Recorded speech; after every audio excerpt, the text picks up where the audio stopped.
All right. One of the things that keeps coming up, Rusty, and we've talked about it a couple times, is zoning and how people are upset when somebody wants to locate something near their property. Well, we've got 3 precincts on the ballot this week. Yes. And another had already filed and got it. And it seems to be a trend. What does it mean when somebody files to do that? What does that mean they can do in those districts when they file to have zoning? What happens is that when that petition is filed with the appropriate signatures, as you know, it goes on the ballot. But in the meantime, you meet with those people, which we did on numerous occasions, to find out how they want it zoned. And so then we take the existing land use and then we invite people in from that area to come in and look at it. And from everything, those that I attended, and from everything I've heard, everybody was very well pleased. But it was really, in those areas, keeping things as they were. A lot of ag use, single family, and things like that. So if I have a farm and I don't want a factory next to me that we zone, I can say, hey, we don't want a factory. Well, you could say you want it to be agricultural. Right. And then, then a factory can't go there. I mean, you could always file for a rezoning, but usually people in Anderson County don't like to change zoning after it's in. I know council has a hard time saying, well, all the people voted for it, and now here's a request to change it. They really don't like that. And only in a very few instances with other mitigating circumstances have they done that. And I know so far it's been The planning commission's the same way. So far it's been small rural districts, Yes. Or precincts, but do y'all expect some of the bigger ones? I guess it's harder to organize in the bigger ones. I think it would be harder to organize, but yes, we're hearing talk from a lot of different places about people who want to put the petitions together and put it on the ballot. One of the things we mentioned last time, and we were talking about before the end of the year, expected some big economic development announcements. Is there anything you can talk about right now? No, but they're getting close. It is November the 3rd, and I still think we have some exciting things that will be coming public here very quickly. New jobs? Oh, yes, new jobs. Yes, absolutely. And so you think it'll be before Christmas? Yes, I do. Before the end of the year. Speaking of that, is the courthouse still on target to be done before Christmas, or are they? This is the update that we have right now. All of the scaffolding on the sides and in the back will be down before Christmas. But the scaffolding in front will have to remain for a little bit longer because of the work on the tower, because that's very tedious and takes a long time. But last year, we put the stage in front of the scaffolding, and it will not affect the Christmas tree. And as a matter of fact, they are out there today, the first day, putting up the Christmas tree. Which now, go ahead, we'll get that later. Get back to the Christmas tree. But so, can they put some lights on the scaffolding, the Christmas lights? We had that discussion last week that they needed to put decorations on the scaffolding. Okay. Yes, we did. All right, so that'll make it a little less. I don't want people to forget that the old tiles that came off the roof are being sold for the museum for a fundraiser. Yes, all the money from the sale of those old tiles goes to benefit the museum. And people, I think, are buying them for landscaping and stuff. They're cheaper than clay tiles. We had one person who wanted to buy every last one we had, but we didn't want to do that because so many people wanted them as a keepsake. Right. And since the last time you and I met, it's been a while. ATAX distributions were made, and there seems to be some confusion about those funds and how they can be used. Remind people where that money comes from and what the law says the money can be used for. Accommodations tax is money that comes from a tax on hotel rooms, which is a good amount of money, but it's a tax that comes from hotel rooms. And that money can only go into things that will increase tourism in your area. And increasing tourism is designed to make sure that our local merchants make money off of visitors coming to see us. But what you can do with it, there's a list of rules and regulations. And how this starts is we put it out, make everybody aware of it that we can, and usually we don't miss anybody. And then there's a staff evaluation.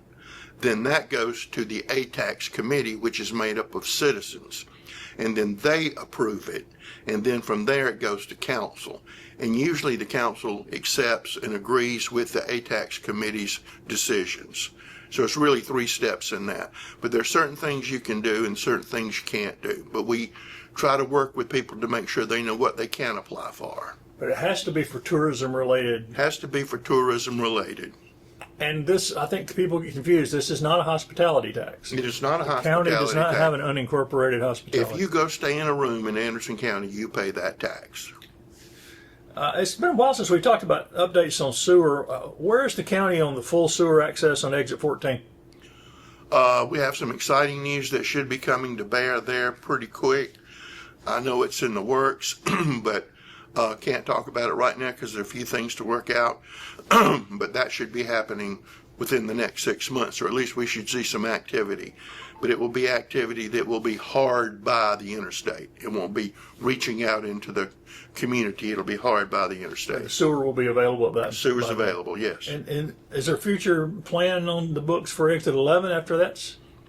We are looking at things right now. We just recently had some good news about our sewer capacity with the city of Anderson. It looks like we are good right now for at least another 25 years. That's with the 2 city treatment plants in the Anderson. And of course, we're building the Clemson, Pendleton, Anderson County wastewater treatment plant. Should put us in pretty good shape up there. So in terms of sewer infrastructure right now, we're in pretty good shape.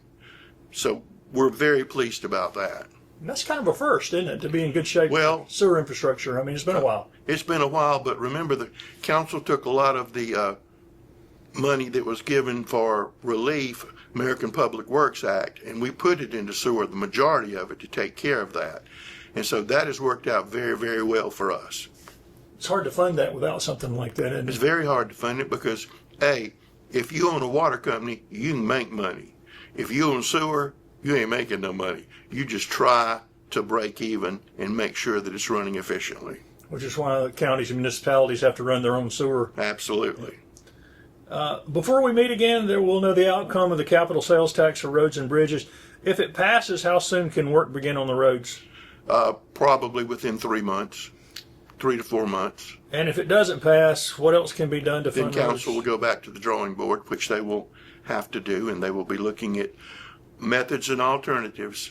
Well, over the past year and I know they've looked at vehicle fees, they've looked at Millage increases. millage increase, which neither one produces very much money. No, and we've also, we receive a lot of grants for road work. Not as many as we need, but we will maximize those, which we already do, and we'll probably be looking at more public-private opportunities than we have in the past. You know, the state has a program where they will give you your roads back. Well, we've already told them up front, we appreciate that. Why don't you keep them and fix them up? Right. And like Highway 252 between Anderson and Honeypath, the state's paving that right now. So you can see some of that state work happening all across the county. It's just the county roads are going to have to The figure county out. roads are the ones that are hurting, Yeah. And the bridges. and the bridges. You'd think there'd be some sort of relief from the state on those bridges that they can't cross with fire trucks and school buses or something. Well, I would completely redo how roads are done in the state of South Carolina completely, and there would be roads, and there would be one central funding mechanism. Well, you mentioned grants. Are grants getting harder to come by? How has the national economic uncertainty and tariffs and stuff like that impacted the county? We've had no problem with any of the grant sources that we traditionally use, and we traditionally go after every penny that's not nailed down. So far we haven't noticed anything along those lines. Okay. So it's not been difficult to plan because y'all haven't seen No. anything so far. No. Council approved the distribution of the South Carolina Opioid Recovery Fund money for a couple of projects, including a new treatment center for women. Right. Again, this is something people get confused about. They think it's just another pot of money. Where does that money come from, and what strings are attached? That money comes from suing the opioid companies. There's not one dime of tax money involved in it whatsoever. It comes from the opioid settlement, which we receive money, and we will receive money for the next 17 years. Probably longer, because they continue to settle lawsuits with existing companies. But not a penny of tax money is used in that. It is all opioid money paid by the pharmaceutical companies who worked out these settlements. And it can't be used, though, for roads or infrastructure. We can't. It has to be used for things to treat opioid dependence. Winter, which, by the way, is going down in Anderson County. right. And that one of the things was a treatment center for women that on Snow Well, Road. we are in good shape with treatment centers for men. Right. We are. We are not in good shape with treatment centers for women. So that use of funds was to increase the opportunities to treat women with addiction. And it's more than just treating them with addiction, but it's treating them to not be addicts, but to also give them life skills, help them get jobs and things like that. We work with many groups trying to do that, and I'm happy that it's being very successful. And that's a national problem, beds for men, but not for women, for all sorts of needs. True. So, winter is coming. What kind of work does the county have to do to upgrade and maintain parks during the cold weather? Well, we have to make sure that all of the restroom facilities don't blow up because they're cold. It also gives us a great chance to clean up some property that we have. And so we'll be doing that. And one of the things we're doing, hopefully we're getting close, is that we're going to put 2 campsites at River Forks, just like the state park system does, just like the national park system, where people will agree to come in there and they will camp there, but they will be tasked with maintaining the park and patrolling the park. It just gives you a presence, somebody living there, which we vet. And it's worked very well at Green Pond. And you have eyes on a place 24 hours a day in exchange for them having that camping space. And these people are very good and very dedicated. They treat these places like they're their own. So that's coming up. Plus, we have a lot of. When are they going to get that done? When's that going to happen? Hopefully, it'll be done in the next 2 months. And then we are also beginning work on the pickleball courts up at Dolly Cooper. We're also going to put restroom facilities in at Dolly Cooper, which are sorely needed, which councils wanted us to do. Councilman Jimmy Davis and Senator Cash have been very instrumental in making that happen. And just a whole lot of other projects that you can do in the wintertime when the parks aren't, filled with people. So we're going to take care of all that. We've had to delay the major overhaul out at Green Pond, though, right? Well, there's no grant money, or not enough grant money at this time. We could lay our hands on right now about $1 million. Unfortunately, the project is $2 million, and we just don't have it right That's now for another to do deep water it. launch. That's right? another deep water launch. But we are finally getting all the lights and electricity upgraded at Green Pond, especially the amphitheater, to make it safer. And I understand as a result of that, you're going to be able to have plays out there. Well, we've had plays in the past, but it was very small. This will allow us to do it in an absolutely more professional manner. So we're looking forward to that. Working with local theater company.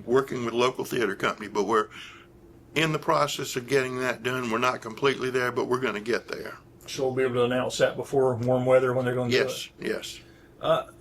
Will the county be working with local groups to help food banks as SNAP benefits remain uncertain? We got 22,000 citizens in Anderson County that have received SNAP. We are putting food boxes in every county facility for county employees to put food in there.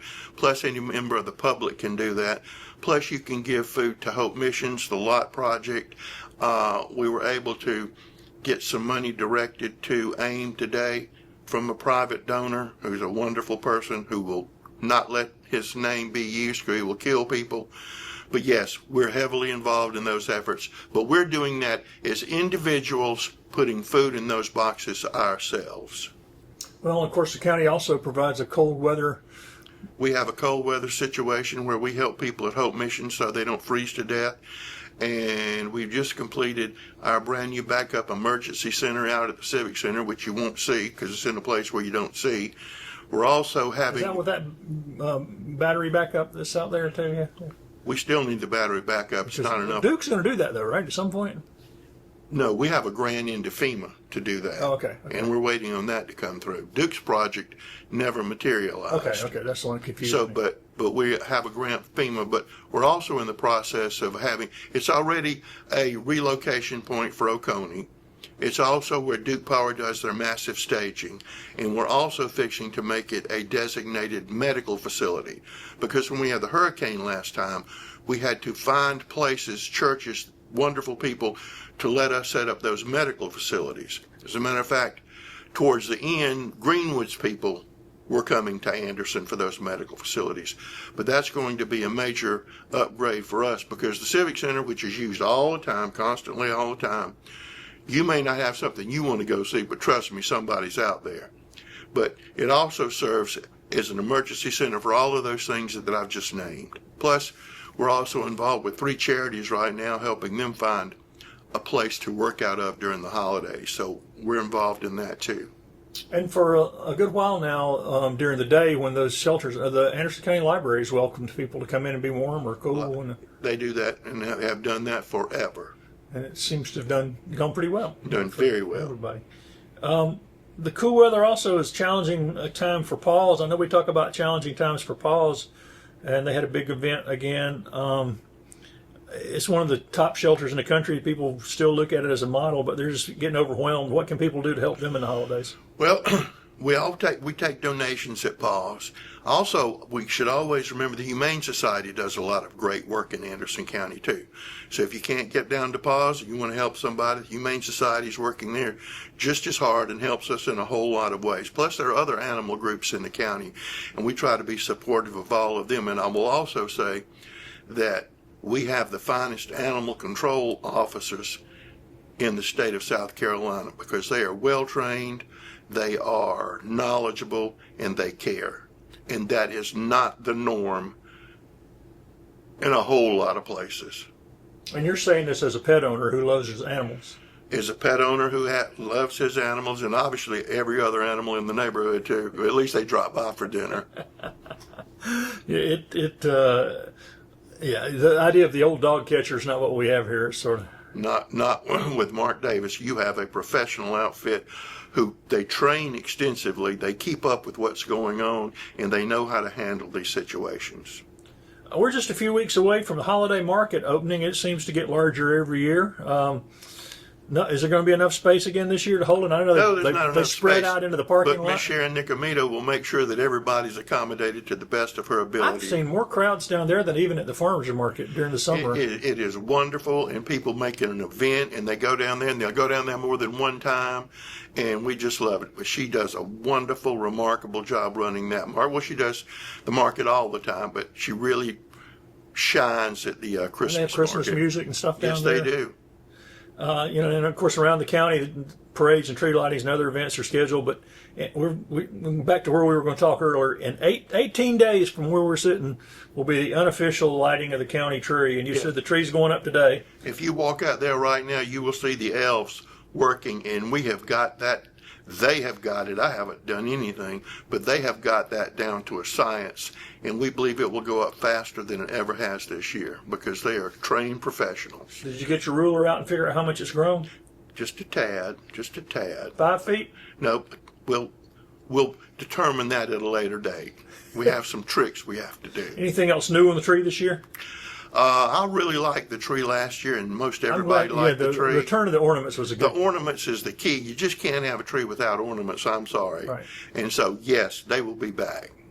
And when will the Christmas music start playing from the clock tower? Whenever we can get up there to get the radio fixed. Will that be done in time? Yes, it will be done in time, and the lights will be done in time too.